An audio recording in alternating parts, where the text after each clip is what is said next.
చిన్నది వస్తానని అన్నది. కళ్ళలోకి కళ్ళెట్టి ఏదో ఏదో చేసింది.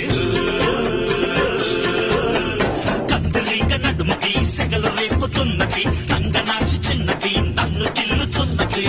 ముందుకెళ్ళి ముందుకెళ్ళి ముందుకెళ్ళి మూడు ముళ్ళు వేసి గదిలోకెళ్ళి గడిపెట్టాను. మామా గదిలోకి వెళ్ళి గడిపెట్టిన తర్వాత ఏం జరిగింది మామా? ఏం జరిగిందా? ఒకటే చీకటి, ఒకటే లొల్లి. చెరు చెయ్యేస్తే చెరు చెయ్యేస్తే చెరు చెయ్యేస్తే